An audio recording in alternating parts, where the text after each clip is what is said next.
Check out this Dario A950 from BZ Future. I've been using it for at least a couple of weeks now, and I've been enjoying it as my new daily mouse for my desktop. Like most wireless gaming mice, it supports 2.4 GHz connection, USB-C wired connection, and Bluetooth connection. The DPI support for wired and 2.4 GHz goes up to 6400, while Bluetooth goes up to 1600. But the real star here is the charging base that connects to your PC via USB-C.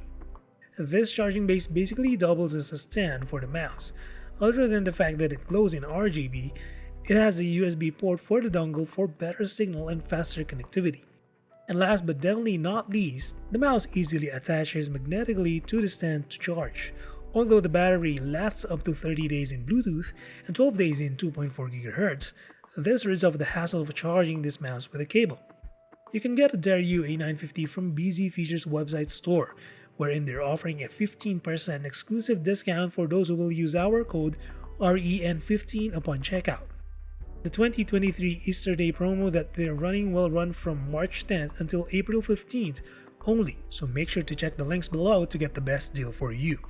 If you're not looking for a mouse, they also have gaming headsets, keyboards, gamepads, and other gaming PC accessories. Just visit the links below to learn more. Thank you BZ Feature for sponsoring this video.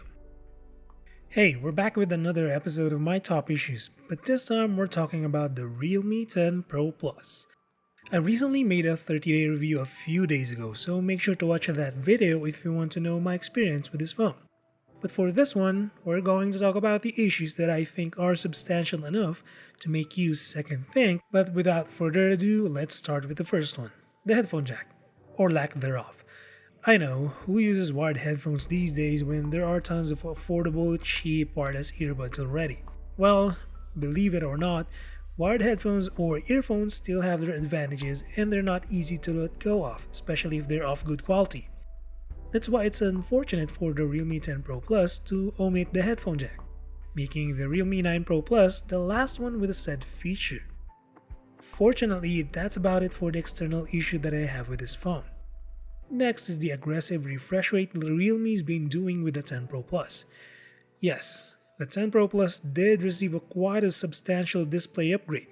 Not only it's brighter and more color accurate than its predecessor, but it's also larger, faster, and even curves on the sides. So from a 90Hz refresh rate, it's now at 120Hz, which is mostly the standard when it comes to flagships and nearly all sorts of mid-range. However, Realme software, at least on the latest Realme UI 4.0, aggressively tones down the speed to 90Hz. Now, I would understand 60Hz on some apps like Netflix or YouTube because these are video playing apps that hardly need more than 60Hz.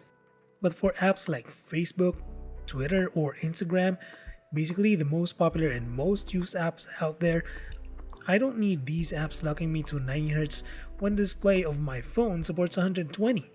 Just give me 120Hz and call it a day, Realme. The worst thing here is that each manufacturer has their way or own implementation of how smooth should be an animation to the eyes of the user. For someone who've tested countless phones from other manufacturers, Realme is really conservative when it comes to refresh rate. It's as if they don't prioritize the perceived speediness of the animation. They utilize it to make the animation smooth, but not necessarily faster. As a result, when phones like this Realme 10 Pro Plus lock to 90 or 60Hz, the perceived animation and feel of the phone are slow. Then you have the cameras. Yes, the Realme 10 Pro Plus received quite a huge number of upgrading cameras, sensor-wise. So from a 50 megapixel sensor, it's now using a 108 megapixel sensor.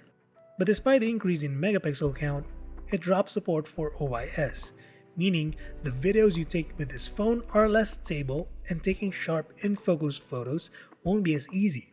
As I said, now that there's no OIS, there's literally no stabilization support when recording in 4K, a feature that used to be available on phones half the price of Realme 10 Pro Plus just a couple of years ago. This isn't a problem for those who just need 1080p for social media use, but for those who want to fully unlock the capabilities of this sensor, losing stabilization at the best possible resolution is a bit disappointing. I also think Realme needs to dial down its HDR process. It goes overboard most of the time. Sure, there's better exposure with HDR, but the highlights look just cartoony or overprocessed for the sake of saving detail. and that makes it tough during editing, especially when I try to achieve a certain look with my photos. But that's it for my top issues with Realme 10 Pro Plus. If you're still rocking a Realme 9 Pro Plus, I think you can still get away with upgrading to this 10 Pro Plus. The camera is an upgrade, but losing that OIS might be a deal breaker to some unless one is using a gimbal already. However, I still think this phone is a solid pickup today if you're upgrading from an entry-level Realme phone. I did say in my 30-day review that you get a handful of upgrades with this phone while making it a bit easier to buy due to its slightly lower price tag. So that's it for this one. Drop a sub or like if you feel like supporting the channel, and as always, until the next one, stay safe.